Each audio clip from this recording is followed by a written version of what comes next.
Hello, it's Andrea, and today I have a crossover moment that I am so excited about, which is my conversation with journalist Sarah Treleaven. I have known Sarah for years, and she has done some truly excellent stories on Munchausen cases, including the one featured in her hit CBC podcast, Kaitlyn's Baby. Today's conversation is really one chapter in a conversation that Sarah and I have been having for years, and I'm so excited to share it with you. I am so appreciative of Sarah's insights.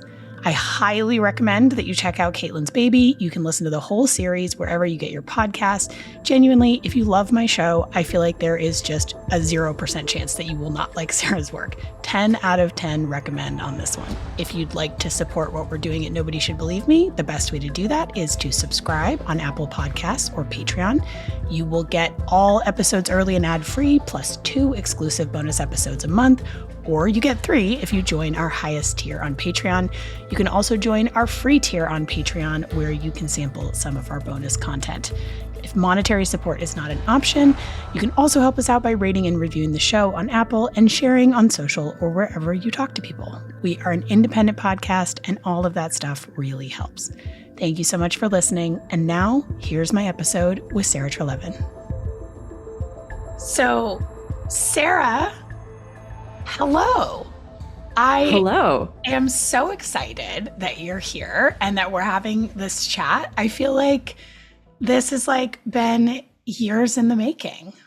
Absolutely. Yeah, I'm thrilled to be here too. It feels very long overdue. We have shared, let's call them mutual interests for a very long time. I mean, I can't remember when we first made contact, but it was years and years ago. I do, in fact. Dr. Mark Feldman introduced us. That I recall. So at any rate, it's been a long time coming. And yes, we met through the wonderful Dr. Mark Feldman, who certainly my listeners will be familiar with, as he has been a guest on the show a couple of times. And it's just sort of part of my whole origin story. I mean, he's a key piece of my whole origin story because that is how I really got into all of this. And he was the first sort of public figure that I met around the topic of Munchausen and Munchausen by proxy, which is, really at the crux of a bunch of our shared interests, I would say.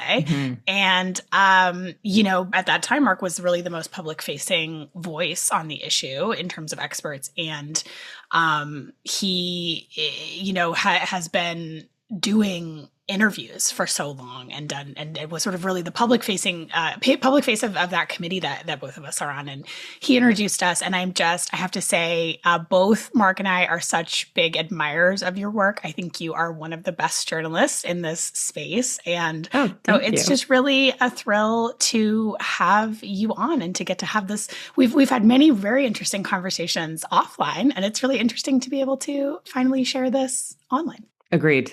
Yes, absolutely. And the admiration runs always. Oh, well, I appreciate that. And so you cover a bunch of Munchausen and Munchausen adjacent themed stories, I would say. And so can you just start by telling us a little bit about, who are you? How do you come to this work as a journalist? Sure. I mean, I'm a journalist who primarily writes magazine features, and I also make podcasts. And I would say I do a lot of work broadly about women who lead double lives. And a lot of that work has covered women with Munchausen or factitious disorder. And how I came to this was actually fairly personal because several years ago, I think probably about close to 10 years ago now, actually, an old friend from high school befriended me on Facebook. And I remember looking through her pictures and thinking, well, I remember she had a really hard time in high school, and I'm so glad that she kind of found a nice life for herself. She seemed to have a lot of social contacts. She was working as an early childhood educator, and I was like, it made me feel great to know she'd landed on her feet, because it was not an easy childhood and adolescence for her, and that was a very open secret. Within a few weeks of her befriending me on Facebook, there was this very somber third-person announcement that she was dying. She had been stricken with this incredibly rare syndrome. And, those messages gave way very quickly to the only thing that's going to keep her alive is $2,000 a week for this experimental treatment. And there was a moment at which I was like watching her all of this unfold, and had this kind of like bad feeling that something wasn't right. And then she had lost her vision as a result of this very rare syndrome, and it happened very suddenly. And within days of her losing her vision, a picture was posted on her Facebook feed of money that someone had dropped off to her in an envelope. And in the caption, it said, "Thank you, so and so, for dropping off this money." Cindy was able to read the braille on the money and was overwhelmed when she realized how much you had given her. And I was like, "Oh no, you don't learn braille overnight. Like you don't become blind and know how to read braille. Like those things don't just go hand in hand." And I was like, "Oh, this is a scam." And so anyways, and then it ended up being this very long, protracted thing. But this is a very long way to say that what intrigued me most about this scam, because there's so many GoFundMe scams out there, which is, and this is essentially one version of that, was it was always clear to me that there was another piece to this for her. She was constantly eliciting compassion and empathy from the community. She wasn't just interested in the cold hard cash. She was getting something out of the validation of people believing that she was sick and rallying around her. And that's really the very first story that sort of piqued my interest in that idea, the idea of this sort of highly emotional, intimate con, that what in fact is transactional can be the compassion and the care and things like that.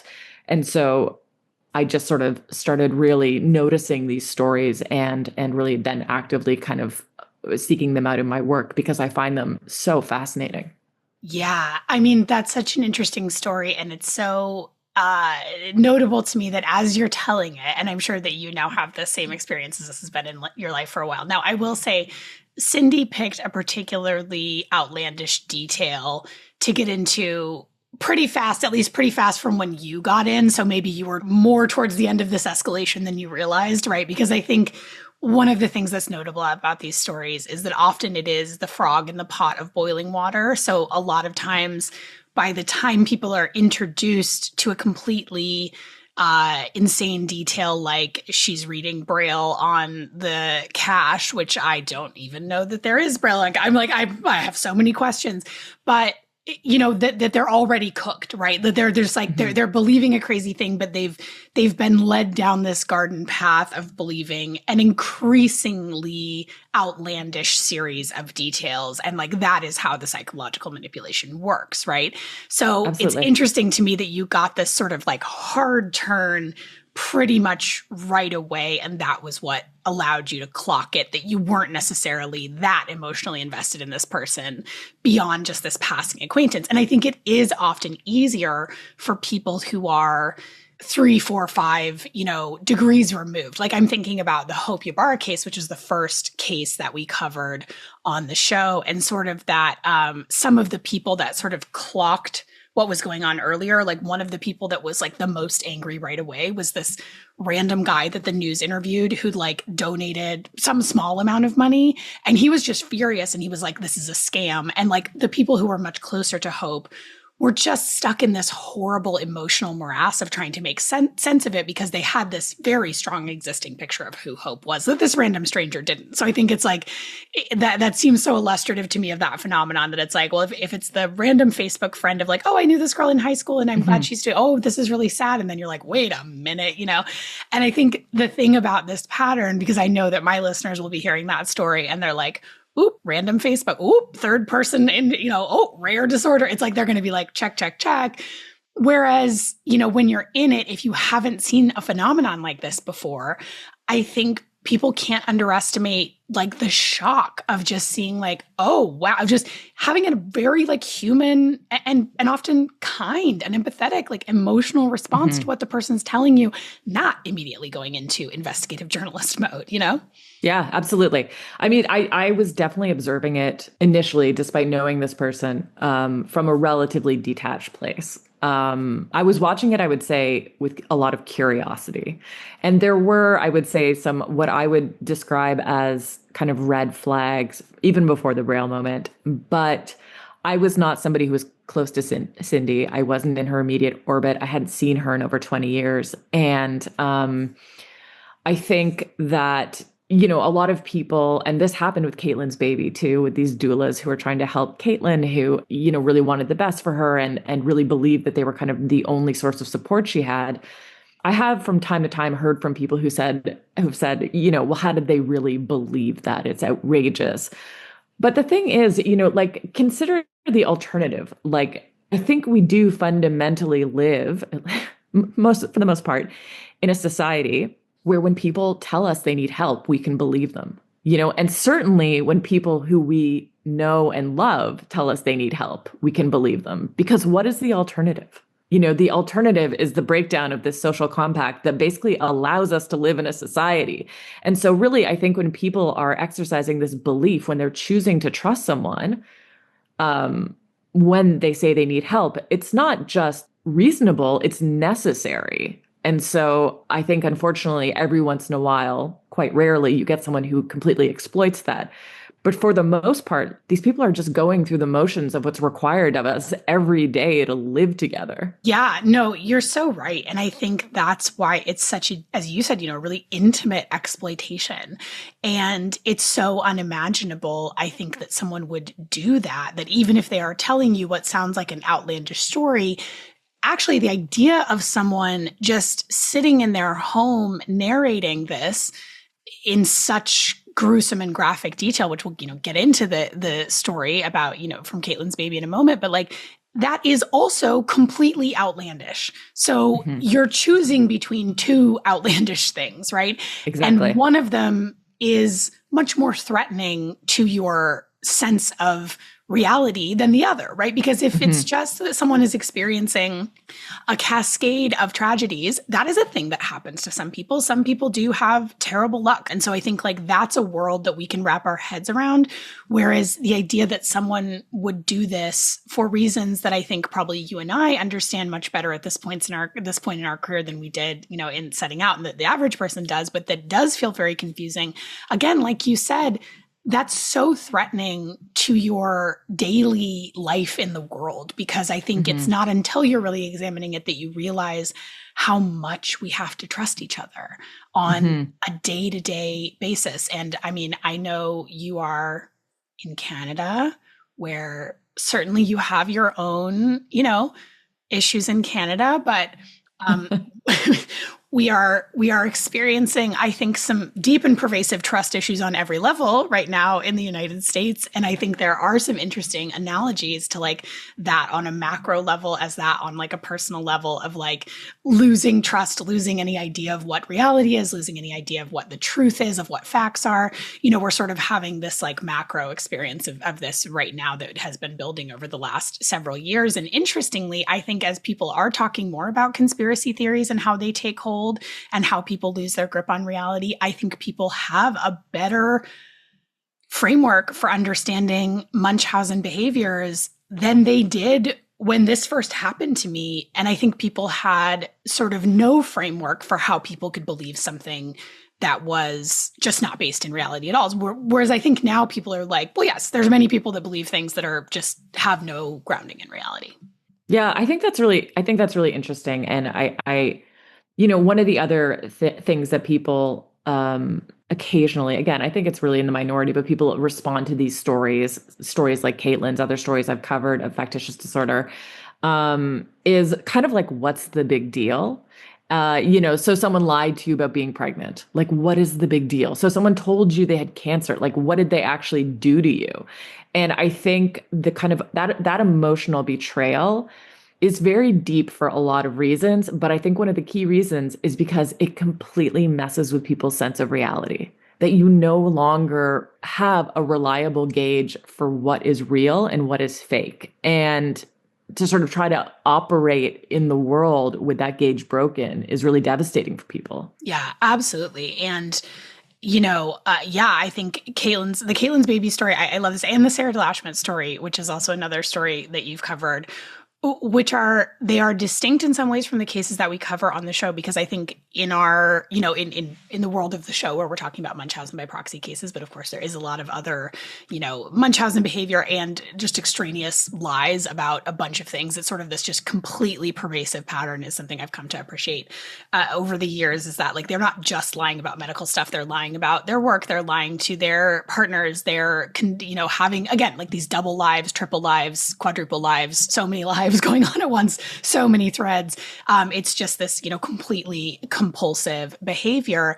But, these stories are stories that I think, people can look at and say, okay, well, no actual children were harmed, right? Whereas in my cases, nobody's asking what's the harm, unless they just completely don't believe that Munchausen exists, which is an entire other, sort of subset of people.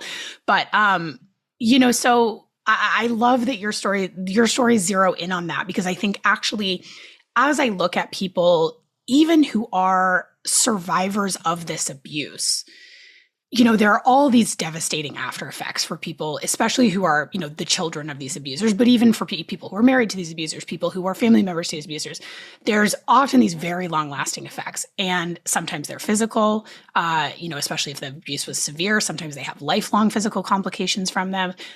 Certainly there's a lot of financial consequences from them. But actually the emotional and psychological consequences are the worst. I think that is where people get it the worst. Those are the hardest to heal from. They're the hardest to undo, especially obviously if you're a person who's raised by one of these people. But I think even just someone who has been enmeshed with a person like this because they're a family member, because they got close to them for whatever reason, that is the thing that is the hardest to undo. And so I think it's really helpful to sort of zero in on that part of it. Without obviously giving up any major spoilers, because I do want people to listen to Kaitlyn's Baby. It is a phenomenal piece of work. I suspect a fair amount of my listeners have probably already listened. I certainly got a lot of messages about it, and I was like, oh, I'm on it. I know, Sarah. By the way, congratulations to you and the team. It's such an excellent show. It was a hit. It deserved to be a hit. I'm so happy that it's gotten such a great reception. So can you tell us about this story that you dive into in Kaitlyn's Baby? Sure. And I should say, first of all, thank you very much. And I share the credit largely with Kathleen Goldhar, who was our story editor and producer, and who I know you've spoken with, and Veronica Simmons, who was our senior producer at the CBC. Just amazing women. And we really worked very closely to put this together. So the story is one that I came across in March 2023. And as soon as I saw like a local news headline, my jaw hit the floor. It was a woman who had been serially fabricating pregnancies, contacting doulas, asking them for help. And then once they agreed to help her, taking them through these escalating series of crises until they were completely emotionally enmeshed with her. And then she would just devastate them. And so I spent a lot of time researching this story. I first wrote a story for Cosmo magazine, and then we had adapted it into the podcast. I was, first of all, super interested in Kaitlyn herself, because I was really curious about what was motivating all of this, as I always am in all of these cases. And then I was also really curious about her specific, modus operandi, like the way that she really skillfully deceived these people over and over and over again. She was is an exceedingly prolific offender. I mean, it's just overwhelming. And then, of course, I was interested, as I always am, in sort of how we process these forms of harm and what it really means to be deceived in this way. And then what the payoff is for the people who perpetrate in this way. Why are they willing to defy so many of society's conventions, and what are they able to kind of wring out of that experience that they feel they can't get anywhere else? Yeah. And it's so, again, it's so well done, and the story is so compelling. And I really found myself, listening to the first episode where you're really walking with one of these doulas through this experience kind of beat for beat. And it's so, to be honest, I wouldn't actually describe it as triggering. It was very evocative for me of my own experience, because, and this is sort of almost a piece that I've kind of put way in the, back shelf of my brain, just because, I've sort of moved away from talking. I still do kind of connect the dots a lot. And as I, said explicitly in last season, the reason that I keep mentioning my sister's case is partly because there are moments when I sort of do connect those dots in my mind, and I feel like it's germane to share. And also because I want to continue saying the name Megan Carter because I want to make sure that she stays on people's radar. And so that is, that's sort of a twofold reason.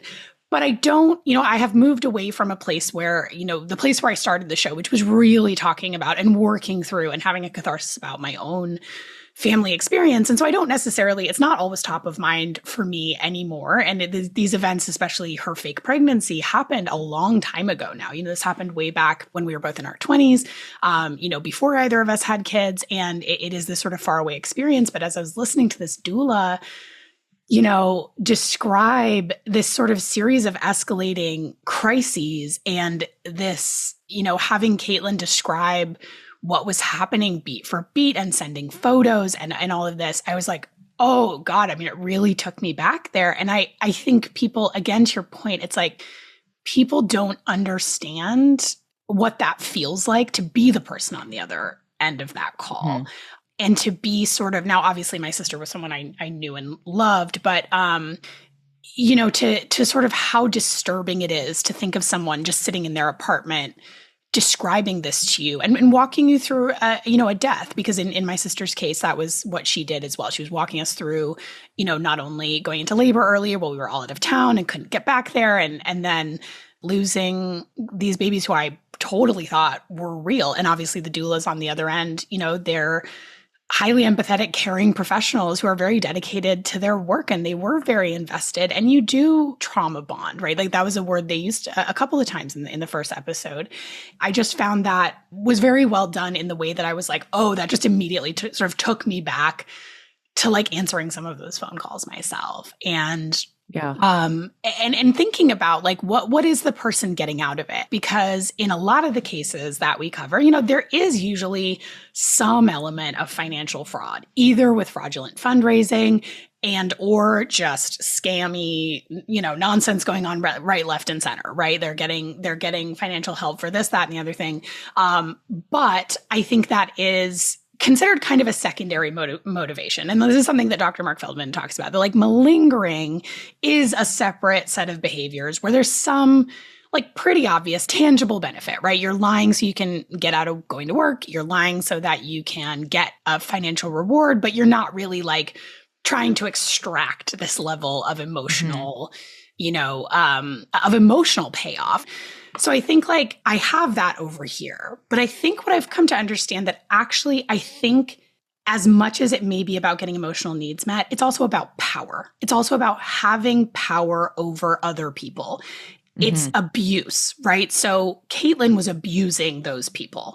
But if you are knowingly pulling someone into this and just extracting that need and care and trust from them and breaking their ability to trust other people, that's abuse. And it's very clearly, to me, of psychological and emotional abuse.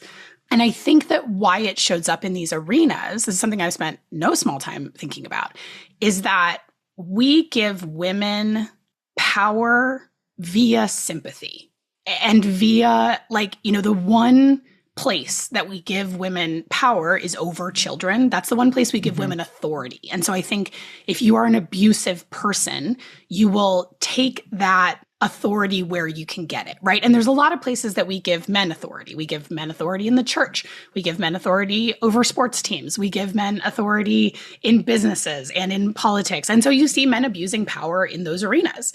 And you see women abusing power in this arena because this is the one place we give people authority. Now, I think it's arguable whether we give women authority over their own bodies and over their own health. That's something we could, that's probably debatable. But I think like the sort of archetype of a sick woman or a woman who needs, or a woman who is vulnerable, a woman who needs to be taken care of, like that's a very strong archetype. And so I think it's using that as a power play. And I think it's as much about like, because we used to sort of describe this as it's like you're trying to get sympathy and attention.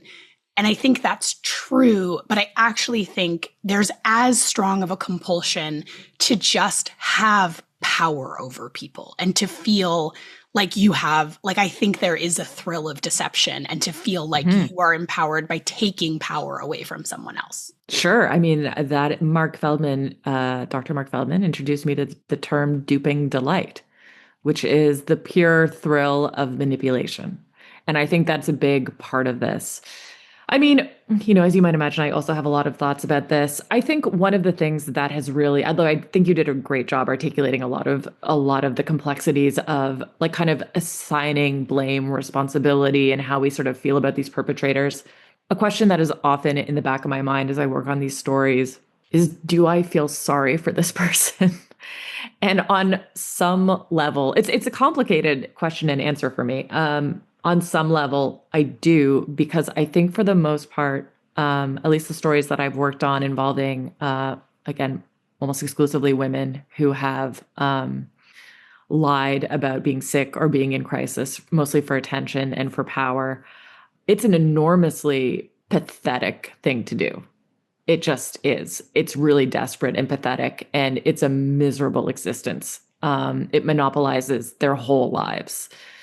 And while I haven't seen anything that's persuasive that they're not responsible for their behavior, it is hard to imagine someone actively choosing to lead such a miserable existence. On the other hand, I think, our baseline for forgiveness as a society, is typically that someone takes responsibility for their actions and commits to not doing harm again. And in so many of these cases, these women who do these things just can't meet that bar or refuse to meet that bar. They are not genuinely contrite. They do not recognize the harm that they have done, and they will do it again. 100%. I mean, we talk about, my psychologist and psychiatrist colleagues like Mark, talk a lot about like if there's any hope for treatment and or rehabilitation of any kind, that like step one is taking a full accounting of their behaviors. And though I have heard tell from a couple of colleagues of working with people who did that, I have never seen it. And I think that even the most optimistic of my colleagues in APSAC recognize that it is vanishingly rare for someone who engages in these behaviors to take responsibility. And I think that's because most of the people who engage, and especially the extreme behaviors, there is a spectrum of these behaviors, right? But certainly anybody who ends up on my podcast, probably anybody that you're following for a long time, is going to be on the extreme end. I don't know how capable they are of feeling remorse or really recognizing harm, because I don't know that they really feel that or care or feel empathy for the people that they've harmed.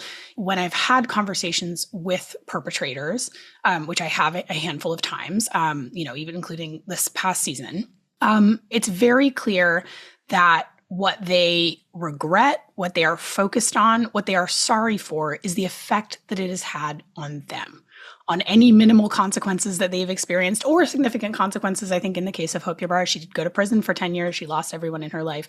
And when she was crying in that cafe in Idaho, in the moment I was sort of with her, I was having a human experience because I'm a human person who feels, a lot of empathy. But the moment I kind of left, I was like, she feels sad about where her life has ended up. It's possible that my I think likely that my feelings will continue to evolve on this as I'm engaged in this work. But I'm coming off, obviously, a very difficult case where a child died. And, having spent so much time with that perpetrator's writing, the extent to which other people were objects to her was so clear. And I think when you're talking about someone like Kaitlyn, especially when it's just like, it's dozens of people, it's like, these people aren't real to them. I was just like, they're not thinking, oh, wow, I would be really hurt if someone did this to me, because they're just not thinking of them as other people, I think that's an interesting point. And I think it's, for the doulas that I interviewed, I know that part of what they struggled to move past was just this sort of recognition that they had been used in this way, as if they were not fully human, that they were just kind of these disposable entities to be used for someone else's pleasure. And that's a really hard thing to grapple with, and I think that is what happened. I think that there wasn't a full recognition that other people are entitled to decency and truthfulness and consent and basic things like that. I mean, it is such a strong violation of the social contract, right? Of just like a basic sort of agreement that we have with each other to recognize that your fellow human is a fellow human who lives, breathes, hurts, bleeds like you do. Without that, it is anarchy. We are lost, and I think like that is part of the reason that it's so hard for people to accept. So something that detractors of Munchausen, we have a whole sort of community, unfortunately, of people that just deny that Munchausen exists, and they couch it enough usually when they say it, where they just say, "Oh, this is so rare that most practitioners are never going to see a case." And it's not based on real data, but it's a lot of that going on these days. But I think part of what that argument is, "Oh, this is just pathologizing women's behavior. And you're being, you, Andrea, are being anti-feminist by pushing this narrative that women are crazy." And in fact, these women are not, crazy obviously is not a clinical term, but these women are not that, right? And I think I've moved much more away from describing these behaviors as a discrete mental illness that someone could sort of be diagnosed with and treated with, because I think it doesn't fit into that framework. For all of the reasons that we're talking about, right? The inability to recognize the harm, the compulsiveness of it. Now, is someone like this, are they mentally ill? Are they mentally not like the rest of us? Yes, but they're not crazy. I sort of had this brainstorm the other day as I was thinking back on, Lisa McDaniel, who's the perpetrator that we cover in season 6. She has this conviction 25 years ago for abusing her daughter. And it is one of the most straightforward cases I have ever seen, because there was video evidence of her from the hospital, captured on covert video surveillance that captured, 50 instances of her poisoning by tampering with her daughter's IV line and suffocating her child on camera. Like, absolutely no question what she did, if she did it, how much she did it. And her daughter almost died numerous times from sepsis, from polymicrobial sepsis. And yet she brings in this psychiatrist to evaluate her that says, this is the picture of a recovering mother. She's contrite for her behavior. She understands the harm she's caused. And also, by the way, this is not Munchausen by proxy abuse. And I was like, what planet? I mean, there is no question. She was convicted. She was given a very light sentence and then was allowed to get her kids back. So obviously the system worked a tiny bit and then completely fell to pieces with disastrous consequences. But I thought, as I was thinking about this, male psychiatrist that evaluated her, and Lisa at the time was in her 20s, and just the adjectives he used to describe her, just the picture of a young mother in recovery. And I'm just like, oh boy, this guy is just so snowed by Lisa. And how could you, does this person know what evidence was collected? Like, is he just taking Lisa's word for what she did? Because she tells this other completely different, I was just trying to clear her trach. And it was just ridiculous, completely divorced from a very, black and white reality.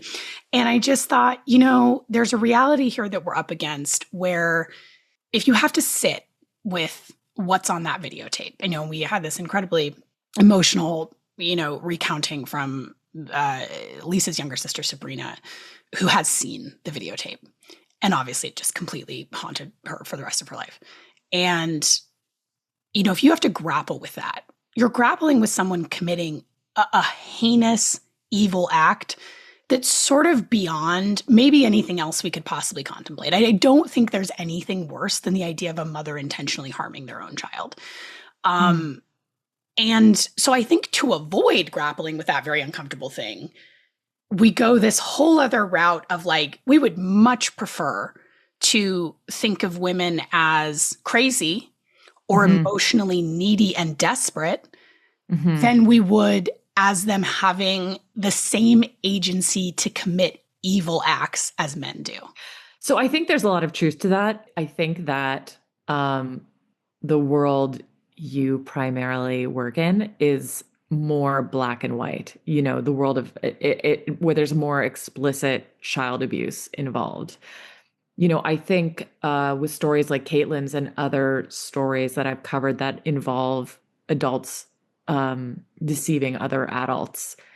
There's much more gray area in terms of culpability and in terms of sort of what we do with these people and how the system responds to them. I do think, people often forget they're fascinated by the fact that most of the perpetrators who do these things tend to be women.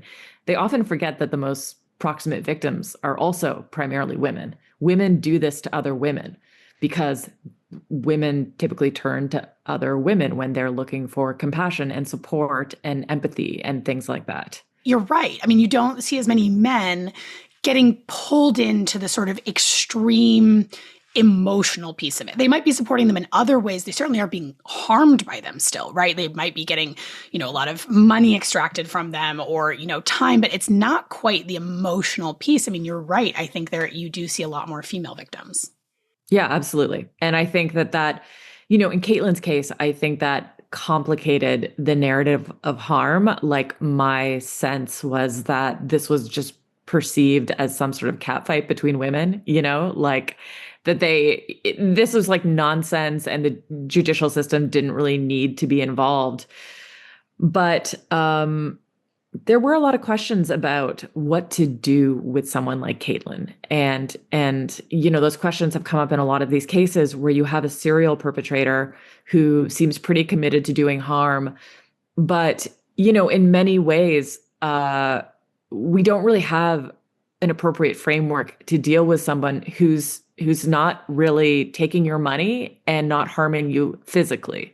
I mean, that's what the criminal justice system does. It deals with property and like physical harm for the most part. Sometimes, right? I mean, yes. To be honest, it doesn't even function when you have people harming children. Yes. So I mean, the clearance rates are terrible even for things like murder and child abuse and rape. So I mean, certainly as non-functional as it is in those areas, I think actually property and money is where it's the most functional. And actually a lot of these people, if they get them on anything, including the child abusers, if they get them on anything, it's actually the financial fraud. Yeah, that's right. I mean, I think that the system cobbles things together, harassment, and they always look for some sort of, like you said, there's very often some sort of secondary gain, like a financial fraud, because, surprise, surprise, these people often also do not have great boundaries in other areas of their life. But it's really tough. Like I read the other day that a serial romance scammer in Canada had been declared a dangerous offender, which there's an incredibly high bar to be declared a dangerous offender in Canada. You have to basically be someone the system has deemed at this point incapable of reform, and he's a nonviolent offender, and they're holding him kind of indefinitely. And that was really interesting because even though he has stolen money from people, his primary crime is that he has betrayed people over and over and over again. And that was really Kaitlyn's primary crime. She was charged with harassment. At one point, she was charged with sexual assault. Those were pled down to indecent acts. She was charged with fraud because she wasted doulas time mostly. But her primary crime was emotional. It was this deception and the emotional intimacy that she built, and things that the activities she engaged in without obtaining consent. I said when I sort of started researching this that she, in some ways, is like, the worst boyfriend any of these doulas have ever had, because she just, they gave her everything they possibly could, because they really believed that they were helping her or that she needed them. And she just devastated them. And I'm sure any one of those doulas, there's fraud under 5,000 and fraud over 5,000. There's sort of the two categories of fraud in Canada. I'm sure any of these doulas would have preferred that Kaitlyn had taken $1,000 out of their purses rather than put them through this ordeal. Yeah. And yet because money is much more replaceable than trust. That's right. And yet the system would know exactly what to do with someone if she put her hand in their purse. So it's a complicated question. Whether these people, whether people who perpetrate these kinds of things are reformable is a complicated question. How the system responds to them is really questionable. And then, that has an enormous impact on victims' ability to move on. I think one of the things that these doulas I interviewed shared in common is that they were really determined to not allow this to happen to anyone else. They were way more determined to not allow this to happen to anyone else than I would say, the judicial system. But the doulas were really responsible for getting the word out, for advocating for themselves and others. It's not an easy thing. And they're really fighting an uphill battle to stop someone who's determined to do harm from doing it again. Yeah. And I mean, what did you get a sense from talking to some of Kaitlyn's victims?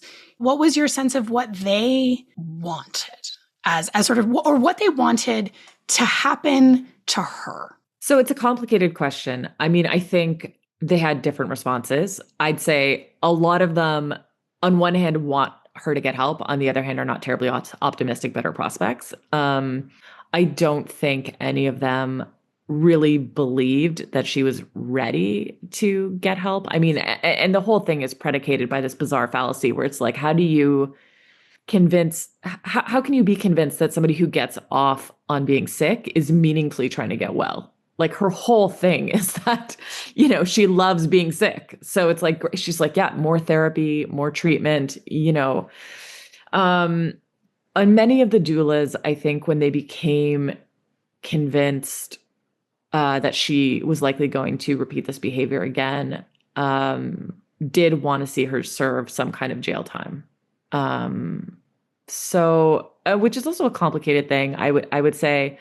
And I've seen this happen with other victims of violent or nonviolent crimes where, who maybe were not big fans of the carceral system, but you look at this person and you kind of process what they've done to you and how hard that was. And you really just want them somewhere where they can't do that. It's sort of containment, the protection of society mandate. So yeah, they had a lot of different feelings. I spoke to one of the doulas and she said she hoped that Kaitlyn would be locked up until she was in her 50s and could at least no longer fake being pregnant.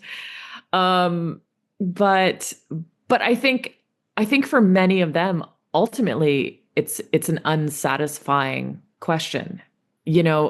What are the options? I think in an ideal world, Kaitlyn would be sent for very intensive treatment and she'd get well and wouldn't have the inclination to do this again.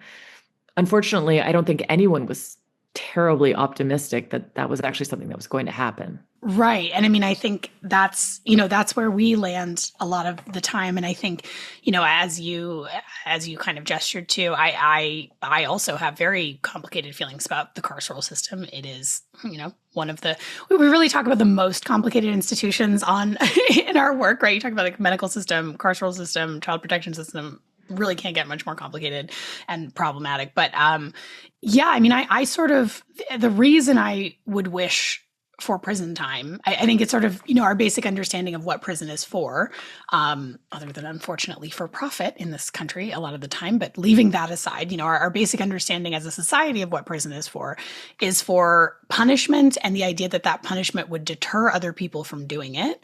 And then also keeping society safe, right? Having these people segmented from the rest of the society so that they cannot continue to harm people. And I think in terms of punishment and that being a lesson that would deter to other people, I don't think there's much utility in that for this kind of behavior because I think it's so compulsive and I don't know that it's very deterrable. Like, I don't think that women who engage in these behaviors are there are male offenders. They tend to be more like in the medical field, which is also something you've kind of touched on, deception of male doctors, which is, a really interesting piece of your work. But, I don't think another woman going to prison for the same crimes is going to be like, well, I better lay off this. It's just sort of not how it works. The reason I hope for long prison sentences in these cases is actually partly for the reason that the doulas mentioned, right? Where you just like, let's get them out of their childbearing years so they can't bring any additional children into this mess. And also so that, those children can grow up, right? And the children can come of age as they did, in Hope Ybarra's case, that they really were able to have, the bulk of their childhoods while she was behind bars and they did not, reunite after she was out. And so I think that is an ideal situation, right? It worked. I mean, I think in that's an argument for like, it worked. There was another, offender that we talked about on the show, Jessica Jones, who, was arrested and then as she was awaiting trial, offended twice more found new boyfriends, abused their children, was just kept getting sort of slap on the wrist, no monitoring. They did not keep her in jail. And then she just kept offending. And then she ended up getting, I think, 60 years, right? And so you're like, well, yes, that person is just, they're so determined to offend. But I think that's the majority of these abusers. So I think in that sense of like, let's just keep them away from everybody else, I think that makes sense, but it's quite complicated. It is. And I think it's hard for me to accept that somebody is irretrievably broken, and I think we don't have, and there's no question in my mind that people who engage in this kind of behavior are broken. That's separate from a question of whether they're responsible for what they do. It's very frustrating for me to think that we would kind of just identify anyone as a write-off, I guess. But at the same time, I think we have to understand the limitations of the treatments we have available. And there is a public protection component to this. So it gets very tricky. I think there are lots of people sitting in jail who have been rehabilitated and who would do no harm, and they're still sitting in jail. I don't think, for the most part, our carceral systems are focused on rehabilitation. No, I think they often make things worse. Yeah. They they compound whatever issues worse. that person came in with. Yeah. Yeah. But that is sort of separate from the question of what you do with people when you're not confident they are capable of ceasing harm. And we don't know how to stop them. We don't know what treatment to give them. We don't know what they would respond to. We don't know how to make them better. And unfortunately, there's just still a lot of people we don't know how to make better. Yeah. Yeah. And I mean, I think at least at this moment, I think this is why the work that you're doing is important. And I feel, this way about my work as well. Like, I think the best thing we can do right now is sort of put them on blast, right? Like hope that someone is alerted if this person comes into their life, or if someone who has these exact same patterns, because the patterns of behavior are so strong, that if a doula, who presumably this podcast and this story made its way through a lot of doula communities, that like, if they get a call like that and they find that they're in this escalating series with these red flags, that they go, maybe I'm going to like hang up the phone for 5 minutes, do a little bit of due diligence. And that's not to victim blame the doulas in this case. Obviously, they did not have the they did not have the luxury of listening to this story before they got involved in that.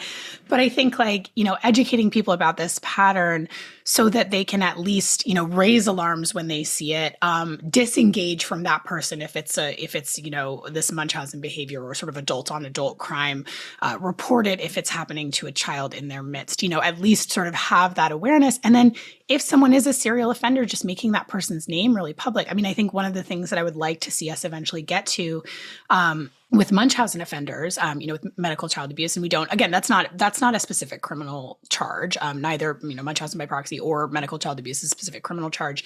State by state, it varies. So you have these charges such as cruelty to a child or injury to a child in the first degree, or, depending on the state. But like, if we had a registry, right, of like, we have a registry for child sex offender, for all sex offenders, right? And I think maybe like that, to me, that would be like a step in the right direction. Like if you've done this, if you've been criminally prosecuted, it certainly wouldn't, solve the problem of how infrequently we criminally prosecute it to begin with. But at least for someone like Lisa, right? Like if you could look them up, if you are hiring someone in a sensitive position, for instance, to be the director of patient advocacy for a large foundation, like if you are a doula and you're like, let me just see if this person is on the, list of people who has committed, these kind of offenses. And then you go like some kind of red flag list, right? That they should be red flagged in some, accessible database, especially if they have gone through the criminal justice system. That seems like a step in the right direction so that at least people could know to protect themselves. We're, I think, unfortunately, a long way from that kind of reform. But yeah, I mean, do you have any ideas on what on a better society would look like around people who cause this kind of harm? I think in terms of how the criminal justice system should treat this, I think it's really perplexing. Like I really, as you sort of said, adults are and should be permitted to lie to each other. That should not be something that's criminalized. So where you draw these boundaries is very complicated. I think what I'd like to see I'd like to see the acknowledgement of the complexity of these things. I would like to see more support for victims who, are often blamed for being complicit in their own deception, which I think is completely unreasonable and frankly unkind. But I think, again, one of the things that keeps me so engaged with these stories is it's not something where I just, clap my hands at the end of the story and I'm like, well, solved. We just need to do problem solved. We just need to do this and we won't have this problem anymore. It's a really complicated, twisty, thorny thing. The deception is so intimate, as we discussed, and the prospects for reform are slim. And, I'm not a fan of throwing anyone in a jail cell and throwing away the key. So that leaves a lot of open questions. And I think ultimately, other than sharing these stories and, I do believe that more mental health resources in general are imperative. I wish I was more confident that was actually going to be successful in these cases. Yeah. So I really don't know. I think that's part of what drives my fascination with these stories is I think so many of these aspects of it are just question marks. How do we prevent people from perpetrating in this way? How do we treat this behavior in a way that's actually going to be successful and will help people move on and develop healthier coping mechanisms? I do think one of the things that would help is if people didn't minimize it. You said there's some people who don't even acknowledge it exists. There's a lot of other people who say, what's the big deal? Or you were kind of stupid to believe that. I think that really doesn't help. One of the things that Mark speaks about quite often is that part of the reason we know so little about this and part of the reason that people believe it happens so rarely is because there are very few resources allocated to understanding it. It really flies under the radar, even though there have been so many sensational cases. But I think that there's really something at the root of a lot of these stories that, as you said, it resonates on a macro level. I think that there's a lot about these stories that tell us a lot more about the way we live and the way we treat each other and trust in society and that exchange of compassion between women. And I just think that they're stories worth paying attention to. I have thought a lot about why women are perpetrators. I hadn't thought specifically about why women are often also the victims of this abuse. And I will say anecdotally, this is something that we've noticed within the Munchausen by Proxy Committee, certainly not every time. But it does seem like female victims and female survivors are a bit overrepresented. And you wonder if that is part of it, or if that's part of that's the child the parent sort of more identifies with. It's kind of a, it's a complicated question. Or if those people, if women are because of all the sort of shame around abuse survivorship, if we're just seeing more female survivors come forward. And so there's actually, which, was the case, I think is widely believed to be the case with child sexual assault, is that, they're recognizing that there are far more male victims than we initially realized, because there were sort of layers. There are many barriers for female victims coming forward, and there's additional barriers for male victims coming forward. So it could be a variety of things. But I do think that has to do with, as we're talking about sort of who is believed, whose experiences are validated. I think with this story in the Kaitlyn story, there's so many layers of gendered things going on here, right? So you have the woman as the perpetrator and the woman as a victim.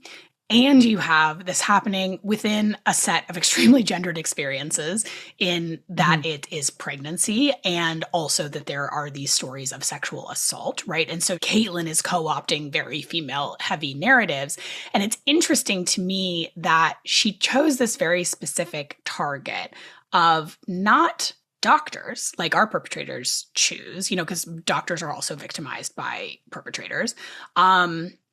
And just as often there's male doctors that get pulled into this. So I don't quite see that same exact dynamic. But what's interesting to me is doula, being a person who's been through 2 pregnancies, especially in a part of the country where there has been a movement towards, this sort of looking at pregnancy more holistically. And can you explain, like, for people that don't know, like, what is a doula? And I think it's so interesting that this is just sort of like, it feels to me so layered because it's like a female story involving women about the most female things. And then you sort of get into this layer of like doulas are not necessarily a job that people respect or take seriously, wrongly, I think. But it's sort of in this space that is very like, I mean, I could go on for hours about how you come up against sort of every gendered expectation when you're going through a pregnancy, and you're just like, even the fact that it's not as well studied as you would think something that's been around since the dawn of time might be, and then sort of when you're talking about all these like ways that women deal with pregnancy, that can be very stigmatized, looked down on, dismissed. And so I wonder how you think like, the element of like her choosing doulas as her victims and sort of what that was about. Oh, I mean, that's super interesting. Yeah. So, I mean, a doula they're not medical professionals. They are birth workers who provide support throughout pregnancy, labor, and after delivery. They provide educational resources, and so all kinds of support, really. And they are very focused on the well-being of the pregnant person. They're sort of less focused on the baby, leave that mostly to the medical professional, but they're really focused on helping people who are pregnant just get through all aspects of that experience. So I don't know exactly why Kaitlyn landed on pregnancy as her con. I don't know like why she sort of fetishized that. I've never gotten a satisfying answer about that. I do know that the doulas themselves, I mean, it's a highly giving profession, right? You orient yourself around someone else's needs for the duration of that relationship. And they work often very tirelessly, like or I should say sleeplessly. I mean, one of the doulas I spoke to, she had written in her contracts that she's entitled to a break after 24 hours. So she is up helping someone labor for 24 hours before she's entitled to a break. It's exhausting work. You have to be really committed to helping other people to do this work. And, and I think these doulas also had seen it all. A lot of the narratives that Kaitlyn came to them with, narratives of sexual assault, of stillbirth, of family alienation because Kaitlyn was queer, of not wanting to go into the hospital because she had been mistreated there by doctors. There was nothing that Kaitlyn told them that they hadn't seen before, that didn't seem like it was entirely plausible. Now, it was a lot, and Kaitlyn was always going through multiple waves of crises, but it was little by little. And so none of these things were at all unreasonable from doula's perspective when Kaitlyn told them that this is her experience and this is what she needs. For many of them, it was actually the reason that they got into this job is to help women who were going through crisis, women like Kaitlyn who were alone. Yeah. Yeah. And I mean, I think the pregnancy, again, it sort of, to me, actually, that makes perfect sense. And, as Mark Feldman always says, like all of this, it's a crime of opportunity, right? And so like, I will say, like, as an adult woman, having gone through, again, 2 pregnancies, I mean, it is such a strange time because you are simultaneously more visible than you've ever been. And you're in this, I hated it. I hated being pregnant. I was so lucky. I had a wonderful experience with childbirth itself, but like the actual like pregnancy, walking around in a pregnant body, dealing with other people was horrible. And I think it's gotten better. I think people are more knowledgeable about like, hey, don't go up and touch a pregnant stranger's stomach without asking, but like still happened to me. So like, it's this bizarre experience where you are both like totally objectified and like seen as a vessel. And even the way like everything is sort of organized around pregnancy. And I think like this is where like, now I didn't work with a doula. I think I felt, really supported by my doctor and family and just didn't, but I absolutely see, and I've had friends who've had great experiences with doulas where that's such a like necessary thing because pregnancy is so intense. It does bring up every, the trauma you've ever had with your body, every weird feeling you've had about your body, every family dynamic you could possibly imagine, all kinds kind of comes up to the fore. So I can really see how doulas would be sort of this unshockable person. And I don't think people who haven't been through it recognize like how little attention there is often paid to the actual pregnant person in the equation, during, before, during, and after, right? We will check on you once 6 weeks after and tell you whether or not it's okay to have sex. And like, that's it, and that's not fortunately the experience I had with my doctors, but that's the protocol, and I think like, so it seems so sort of like ripe for exploitation in that way. And also that people would dismiss it, right? It seems like an easy group to prey on for a lot of reasons. And I think it's interesting with this like victim blaming piece that happens so much in these cases. I think especially again, when there isn't that element of child abuse or that isn't that element of like dramatic financial fraud, where I think we just have like some catching up to do, because this is something that obviously like still happens, but happens less than it used to in terms of like people being blamed for their own sexual assaults. And I think we continue to victim blame in these situations. And so it makes sense, I think, in that context that there are more female victims. Yeah, absolutely. And I think also, the pregnancy piece, I mean, and as you know, of course, this is a common narrative with people who have factitious disorder, fabricating pregnancies. And Kaitlyn tried out a lot of different cons, I mean, in terms of her story, right? Like the story she was trying to sell to extract these emotional needs from other people. She tried out cancer, tried out any number of things. She really, really from quite an early age got fixated on pregnancy and childbirth. And I think part of that is like, there's this beatification of, as much as we're, we have a very mixed record on respecting women's bodies, but, we see pregnant women very often as some sort of, elevated being. And oh, yes. It's like pregnancy and motherhood are simultaneously the most exalted states and the most disregarded humans. 100%. Yes. Like that we have, it's like, it's such a, we could not have a more messed up relationship with motherhood. Yes. I think, I mean, it's really, it's really something. Yeah. But I think it's also, Kaitlyn told so many lies. And I think part of it was just, she really got good at like ratcheting up the narrative, to maximize empathy, to hook people emotionally. And she often tailored the story she was telling to different doulas based on who they were. If they were queer, she was queer. If they were Christian, she was Christian. One of the doulas had a sister who had fallen into a coma and then died. And Kaitlyn, in going through and dragging this doula through this horrific multi-day, fantasy, at the culmination of it, she fell into a coma. It went into multi-stage organ failure. And this doula thought that Kaitlyn was dead. And this doula did not find out that Kaitlyn was alive and that this had been a con until much, much later. And she had gotten a tattoo to honor Kaitlyn on her body.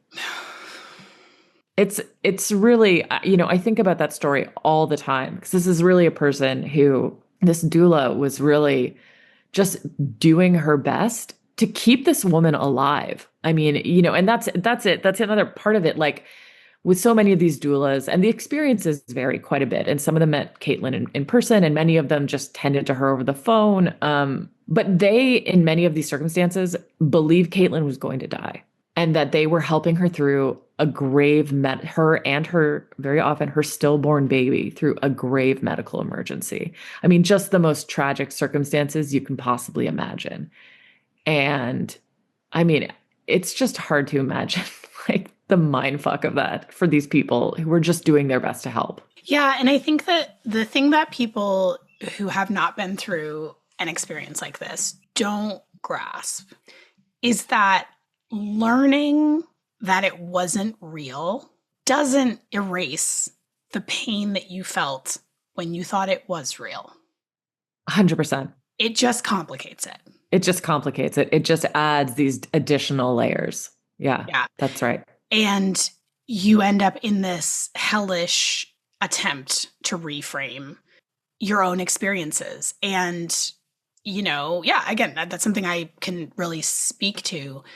And when someone has convinced you that a death or a tragedy has happened, and in the moment you really felt it, it's a very difficult experience to shake, and your mind just cannot reconcile. And then, when someone has exploited, and again, that's such a piece of the behavior of looking for, commonalities, right? Of like, oh, that happened to me too. Or, something that we've seen, I've seen a number of times in these cases where someone will directly co-opt, someone else's story of tragedy once they've told them that.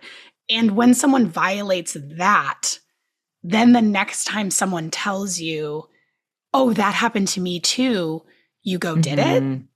Yeah. And that's horrible. So it horrible. Impacts in a very real way your ability, not just to trust and to like know that you are experiencing reality correctly, but just to like form bonds with other people. And fortunately, fortunately I had a great therapist and a good support structure and all the things that helped me, move past that. But it really took a long time. And I think people just don't. I think that is something that people should really, these people deserve our respect and our empathy, and people, and they're not wrong. They're not idiots for they're compassionate. And it's like the minute that we start making, unfortunately, we have a very influential person, Elon Musk, running around saying that empathy is the great weakness of Western civilization. I'm sorry, if we start believing that, we are cooked. That's apocalyptic. If we start thinking that the ability to empathize with other human beings is a weakness, then what are we all doing here?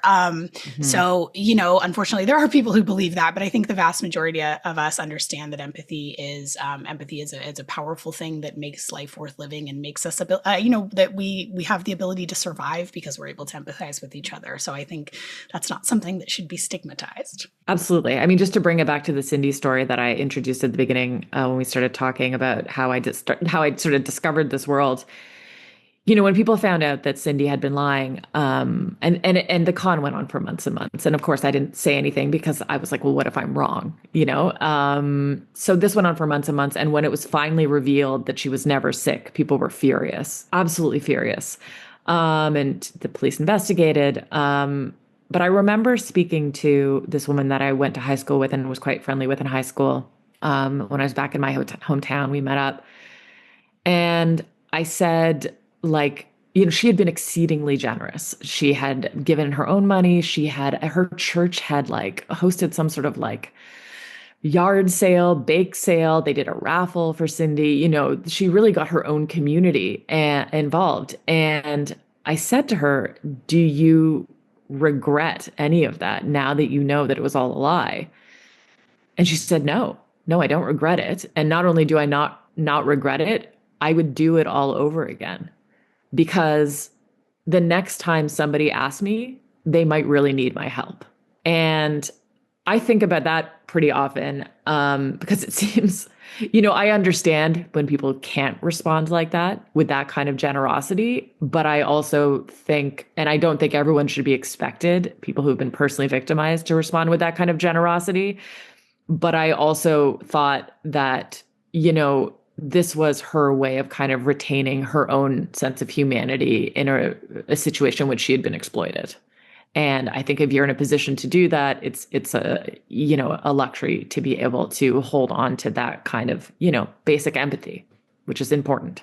Yeah, that's really beautiful. And I think you're right. I mean, I think people are entitled to have their own reactions. I mean, certainly for me, I have trouble engaging with stories about when people sort of start to talk about an illness, especially if it's not someone I know really well and I know I can trust them. But even when people that I do know well and I know they're not lying, when things come up with pregnancy complications and, if it gets sort of detailed, it's very difficult for me. And I think, not to the point that I can't engage with it at all. And certainly I don't think it's lessened my empathy for people really going through that. It's just that, of course, that's going to be triggering. I think in a lot of ways, though, making the show has sort of been my way of dealing with the emotional baggage that left me. I guess that's just decided to lean all the way into it. But, I think in some ways, like, actually that has been my way of, like, just as that woman was sort of enacting, saying like, no, I'm going to sort of stake my claim about who I am. And I'm going to continue to be the person that I am, because this was never about the person that she was, right? She wasn't victimized because she had a flaw that made her a good victim, right? And maybe that's a really important thing to do, to really sort of, stake out. And that's, I think that's inspiring. In my own way, I guess I have sort of, I've leaned into the, I've leaned all the way in, but I notice in my personal life that sometimes those stories do get difficult for me, but it's something I can certainly manage. But I think it's really important to help people find whatever way they can to reclaim their sense of agency, because I think that's the best understanding of it, right? That this is a huge violation. And, just as people who've experienced a sexual assault and that can be very complicated to have, intimate partnerships after that. Like, I think it has some of those, same complications emotionally of like, how do you find a way to still be in the world and sort of participate in relationships, in all human relationships after you've been violated in that way. And it's certainly really complicated, but I think, and I know I've seen a lot of those stories as well. And the one that I've seen, which, really inspires me and is something I sort of hold on to on the daily, is, a different element of it, but nonetheless, I think analogous, is that I've spoken to a lot of doctors who, and in one case, in a very, very public way, Dr. Sally Smith, who was absolutely crucified for her role in the Maya Kowalski case. And I strong belief, backed up by a lot of thorough reporting, that her interventions in that case saved that child's life. And boy, when I talked to her, I went down to Florida to talk to her, I was just like, oh wow, she'd do it again tomorrow. Like, she knows she did the right thing. And her concern for Maya Kowalski and her brother, even given the situation she was in with, them testifying about her, and all this, which again, not Maya and Kyle's fault by any stretch of the imagination, but even after everything she'd been put through, she'd been made the villain of a Netflix film. She dealt with death threats and fire threats and threats to her, coworkers and her family, and just had been through hell. And I was like, she knows she did the right thing. She would do it again. And there's so many doctors that I've talked to who've been, put in some just horrible position because they did the right thing, and they would do it again and they don't regret it. And that's the kind of examples we need, I think. Yeah. I mean, people willing to do the right thing. It's feeling increasingly rare, but that's what we need. Yeah. I really subscribe to the idea that courage is contagious. And I think when we see other people being courageous, it reminds us that we can be courageous too. So I love that story. I love that story, that the next person might really need it, because actually that is that person, as much as they may sound, you might think like, well, how could you think that if you've been through this ordeal? Well, actually that person's pretty grounded in reality, because the reality that you have to reorient yourself after being through a situation like this is that most people would never lie about cancer. Right. Most people would never fake an illness in their child. And that was a reality that took me a while to reintegrate back into, right? Because I remember, like, for a while after everything with my sister, particularly if I saw a child with a visible feeding tube, which, like, NG feeding tubes, like, they're not terribly uncommon, and obviously the vast majority of them are for legitimate reasons. But it took me a little while to just be like, yes, most children who are struggling with an illness, most kids that have some visible sign of that, it's just a real thing. And that person is not, most people would never. It's not like, you can't sort of start imagining it everywhere. So yeah, I think that's like, that's important, right? I think it's like, it's important to take these seriously. It's important to recognize that these instances happen way more than what we currently recognize. And most people wouldn't do it. We can still walk through the world trusting most people. And we have to. And it's always a risk to trust people, I guess. Yeah, that's right. And I guess after you've been sort of pushed off your access with something like this, it's hard to scramble back on. But I think, yeah, you're right. I think obviously most people we can trust, and that really is the only way forward. Yeah. Well, Sarah, thank you so much for being with us. I could talk to you for another 3 hours, but I don't want to exhaust us. We'll have to have you on another time because you have other cases that I think would be fascinating. You've got some identity theft. You've got some, sneaky fertility doctors. You've got, the Sarah Delashman story. You've got all kinds of things, culty stuff. So I feel like you have just a repository of stuff that we could bring you back on. And I would love to have you back on the show to talk about some of your other ones because I had so many questions I didn't even get to because we got really we really got the philosophical thick of it with all of this. But thank you so much for coming on. And what are you working on next, and where can people find your work? Well, Kaitlyn's Baby is available wherever you get your podcasts. It's a joint production of the CBC and BBC. And I am working on a few interesting features. I am working on a new podcast.